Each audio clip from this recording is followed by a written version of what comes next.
আমি নিজে যেটাকে ঠিক বলে মনে করি আমি সেটাই করি। প্রথমে সবার কাছে সেটা ঠিক বলে মনে হয়, ঝড় বয়ে যায়, কিন্তু শেষমেশ সবাই আমার কাজটাকে ঠিক বলে মেনে নেয়। কিন্তু এই প্রথমবার আমি নিজের কথা শুনিনি।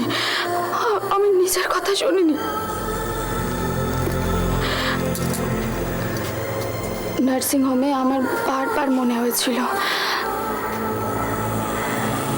আমার একটা নয়, আমার স্পষ্ট মনে আছে আমার যমজ বাচ্চা হয়েছে। দুটো সন্তান এসেছে আমার কোলে।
তুমি আমাকে কথা দিলে, কিন্তু দিলাম। আমি কথা দিলাম রানী, আমাদের ওই একরত্তি মেয়েটা পৃথিবীর যে কোনোই থাকুক, আমি ওকে ঠিক খুঁজে ওর মায়ের খুঁজে ফিরিয়ে দেবো। আমি কথা দিলাম রানী, আমি কথা দিলাম। আমার মেয়েটা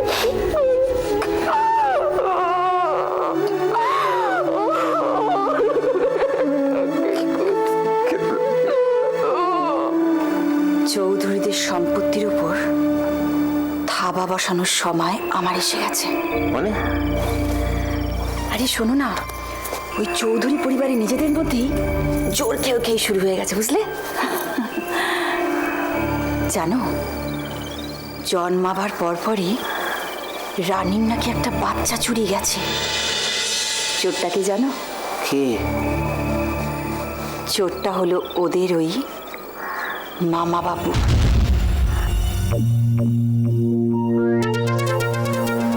মামা বাবু? হ্যাঁ গো, তাহলে আর বলছি কি, বাচ্চা করে রানী সমেত বাড়ির সকলে একেবারে ক্ষেপে উঠেছে।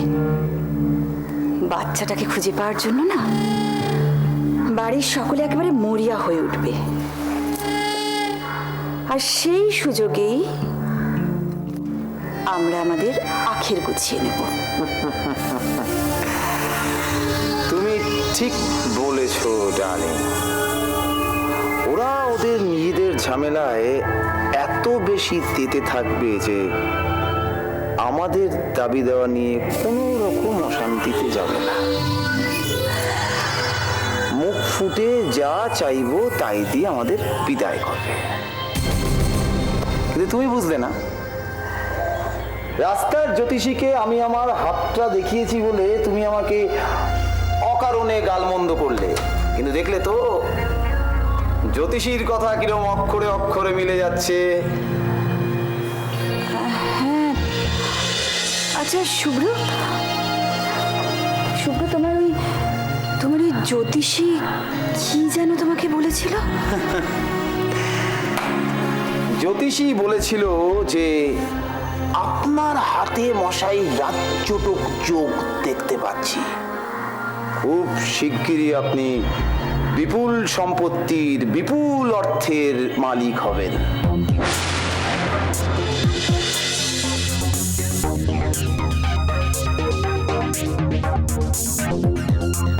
সবার সামনে আমি আমার পাপ স্বীকার করতে চাই। নার্সিংহোমে রানী ঠিকই বলেছিল, ওর একটা না দুটি সন্তান হয়েছিল।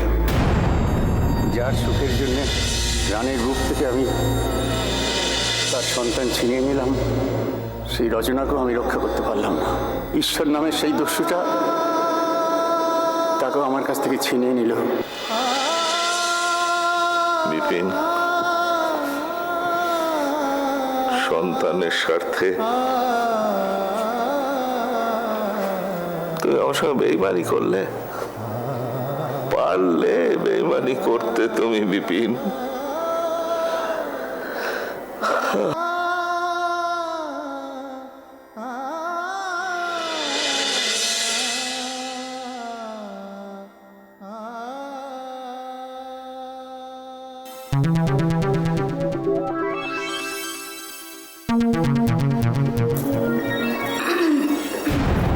এই কি, তোমার এখানে কি চাই?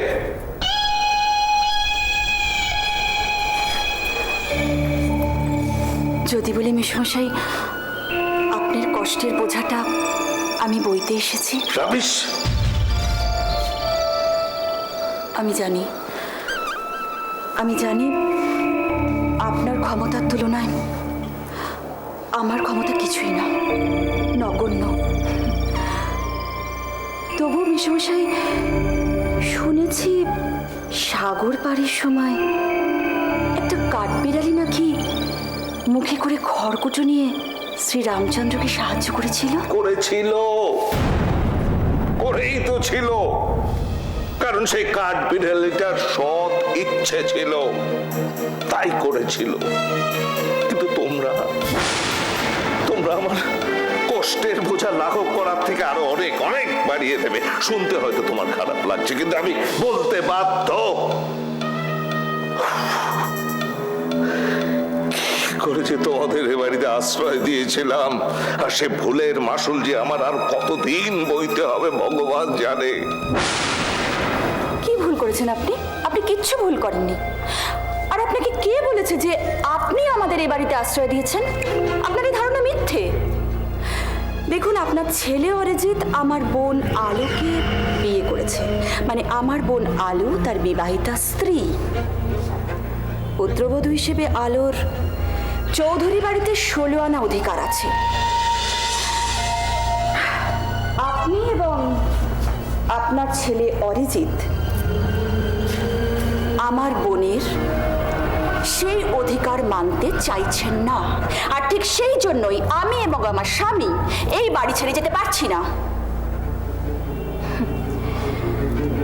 ভালোই ভালোই যদি আলোর প্রাপ্য অধিকার আলোকে মিটিয়ে দেন, তাহলে আমরা এই বাড়ি ছেড়ে চলে যাব।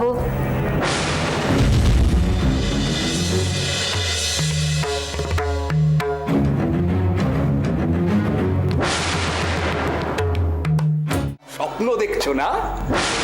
খোকা গুন্ডা, ওকে যেভাবেই হোক রাজি করাতেই হবে। স্বপ্ন, ভরপুর স্বপ্ন দেখছো তুমি। স্বপ্ন দেখো। এই কালজি! এই সালা! এই চলে গেল সালা তোকে আমি। এই চলে গেল! এই সালা!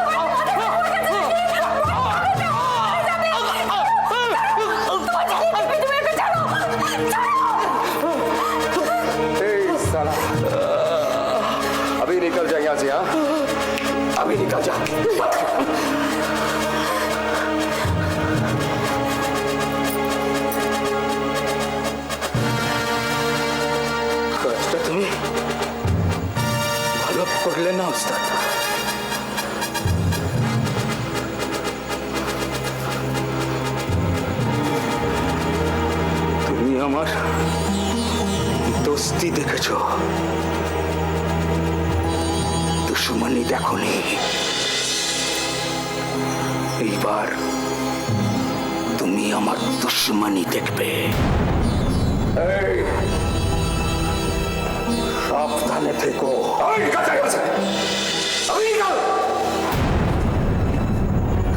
সালা সালা খোকা গুন্ডাকে দুশ্মনী দেখাচ্ছে। আমায় বলছে সাবধানে থেকো। ওই সালা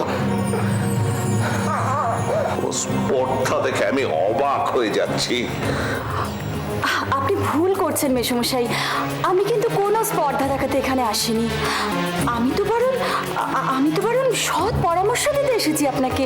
হ্যাঁ, দেখুন,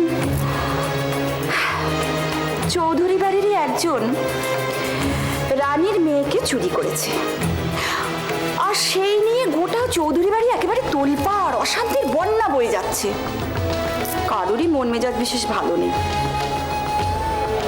এই সময় যদি এখন আমি আলোর দাবি দাবা নিয়ে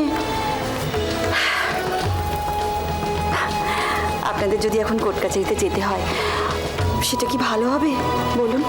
তার থেকে আসুন না আমরা নিজেদের মধ্যে বসে ব্যাপারটা মিটিয়ে নিই, কি সেটাই তো ভালো, তাই না? Get out! Get out! বেরিয়ে যাও। তোদের এক পয়সা না, আলোকে পয়সা না। বেরো। কি হয়েছে মেসমশাই, কি হয়েছে আপনার? আপনি শান্ত হন। আচ্ছা আচ্ছা, আমি চলে যাচ্ছি। দাবি দাবা নিয়ে পরে কথা হবে। আপনি শান্ত হন, বসুন বসুন আপনি। আমি চলে যাচ্ছি।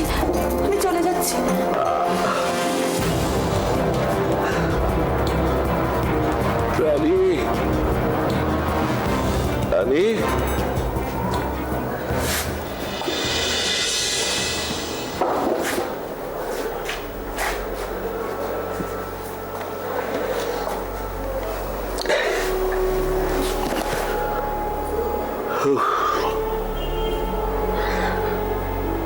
বেঈমান, বেঈমানের দল আর ধাক্কা দিয়ে বার করে দেবো আমি সব দূর। রানী, রানী,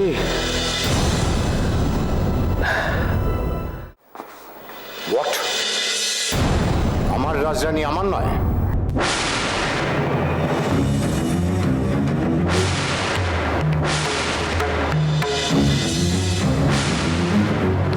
অন্তত বিপিন আঙ্কেল তো সে কথাই বললেন।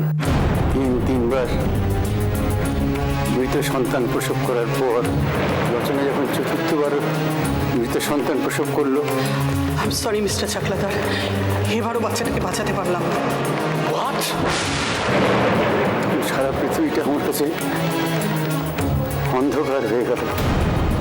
বারবার মৃত সন্তান প্রসব করার অপরাধে শ্বশুর বাড়িতে মেয়েটার উপরে অত্যাচার বাড়তে পারে। এবার অঘটন ঘটলে আর একবার অঘটন ঘটার কোনো সুযোগ আমি দেব না। এই ঘরে আমি দিশেহারা হয়ে গেলাম। আমি ছুটে গেলাম ডাক্তারের কাছে। রচনার মরা বাচ্চাটা রানীর বেডের পাশে রেখে দেবেন। রানীর বাচ্চাটা রচনার বেডে। যার সুখের জন্যে রানীর বুক থেকে আমি তার সন্তান ছিনিয়ে নিলাম। মিথ্যে কথা, সব মিথ্যে কথা। মিথ্যে কথা? কিন্তু মামা বাবু। কেন? তোমাদের মামা বাবু কি সত্যবাদী যুধিষ্ঠির নাকি? হ্যাঁ, এটা বিপিন চাকলাদারের একটা নতুন চাল। এটা ওর পাগলামো না, এটা শয়তানি। আমি ওর একটা কথাও বিশ্বাস করি না, একটা কথাও না। কিন্তু এতদিন পর বিপিনদা এরকম একটা বাণী গল্প বলতে যাবেন কেন? কেন আবার? পাগলি মেয়েটাকে আমাদের ঘাড়ে চাপিয়ে আমাদের অশান্তিতে জেরবার করেও শান্তি হয়নি, তাই আবার নতুন করে অশান্তির আগুন জ্বালানোর জন্য একটা আজগুবি গল্প ফেঁদেছে। কিন্তু কথাটা সত্যি আজগুবি কিনা সেটা তো খতিয়ে দেখা দরকার। কোনো দরকার নেই, বিপিনের যা খুশি প্রলাপ বকে যাক, ওর কথা কান দেওয়ার দরকার নেই কারো। কিন্তু বাবা, ঠিক আছে মেনে নিলাম যে ওর কথায় কান দিতে হবে না, কিন্তু ওর এই পাগলামি কেন, ওর শয়তানিটার একটা উচিত শিক্ষা দিতে হবে বাবা। দিবি দিতে তো হবেই, সময় তো আর পালিয়ে যাচ্ছে না। এখনই এতটা উত্তেজিত হোস না। কি বলছো তুমি বাবা? আমি এতে উত্তেজিত হব না? প্রথমে রচনাকে পাগলাগারদ থেকে উদ্ধার করে লুকিয়ে রাখলো, এখন নিজের মেয়ে হাতছাড়া হয়ে গেছে দেখে আমার মেয়ের ওপর হাত বাড়িয়েছে। ওই হাতটা আমি কেটে দেবো বাবা, আমি বলে রাখলাম তোমাকে। আমি চললাম বাবা। চললাম মানে? কোথায় যাচ্ছিস? বিক্রমজিৎ চৌধুরীর বাড়িতে।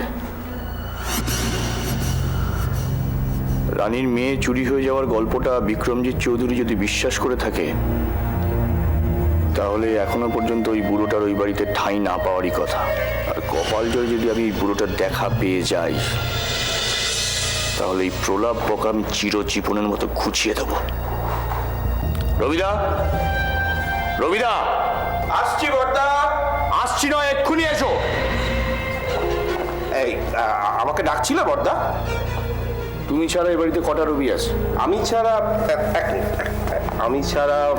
তুমি ছাড়া এই বাড়িতে আর কটা রবি আছে সেই চিন্তা ভাবনাটা পরে করো। আপাতত গাড়িটা বার করো, বর্দা বেরোবে। ঠিক আছে।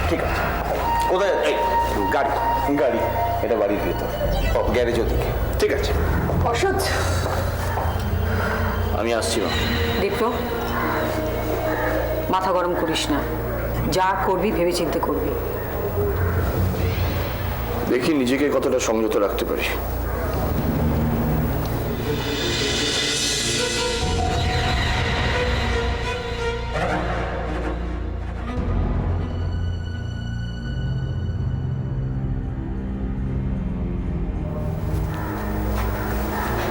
হ্যাঁ গো, দীপ্ত তো একা একা চলে গেল, তুমি একটু সঙ্গে যেতে পারলে না? সময় তো আর পালিয়ে যাচ্ছে না দোলন। দীপ্ত গেছে, যাক না, তারপর আমি তো আছি।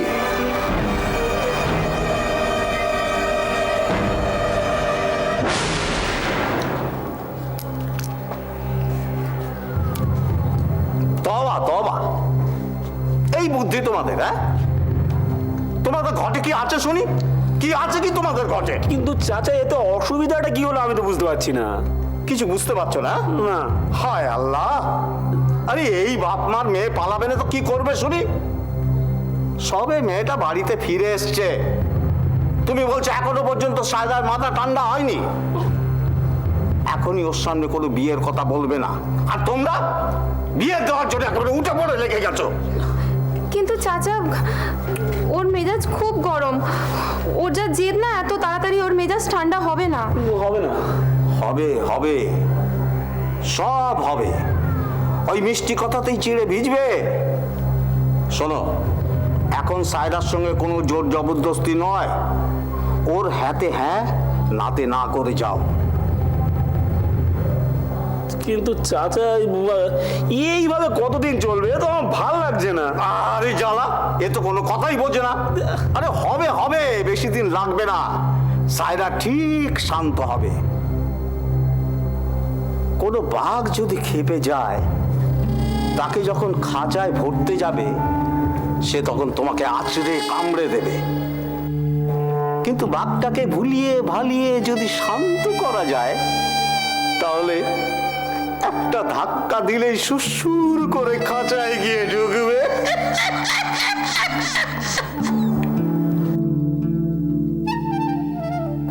সায়রাকে নিয়ে এখন তোমরা কোনো মাথা ঘামিও না,